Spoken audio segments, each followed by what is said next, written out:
আজকে নাগরহাট প্রাইমারি স্কুলের সামনটা গার্ডওয়ালের পাশে অনেক প্লাস্টিক পড়ে আছে। দেখা যাক কতটা করতে পারি। আজকে সবাই করছে, অনেক প্লাস্টিক পড়ে আছে, অনেক। আজকে তৃতীয় দিন, দেখি কতগুলো করতে পারি আজকে।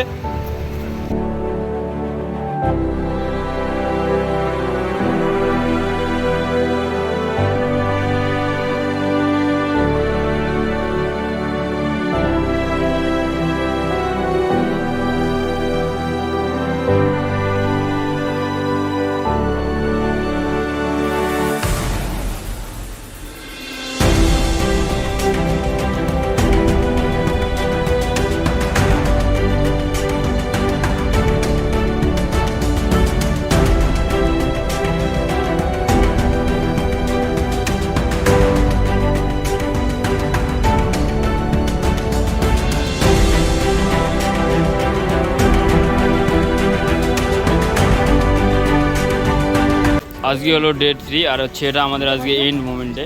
তো আজকে আমরা হয়তো খুঁটিনাটি সব কিছু এখান থেকে উঠাতে পারিনি, কিছু সংখ্যক রয়ে গেছে।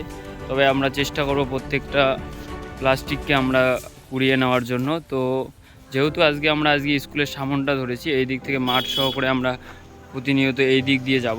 আজকে আমাদের হচ্ছিল এখান থেকে ওই গেট থেকে শুরু করে আমাদের এই দিকে হাই স্কুলের গেট পর্যন্ত আমরা এতটুকু পরিষ্কার করেছি। আর আমরা একটা সচেতন বার্তা দিচ্ছি যে সবাই প্লাস্টিকটা একদম ডাস্টবিন ব্যবহার করবেন, সেখান থেকে আমরা প্রতিনিয়ত সংগ্রহ করব। আর আমরা যত সম্ভব চেষ্টা করব যে প্রত্যেকটা জায়গায় জায়গায় ডাস্টবিন দেওয়ার।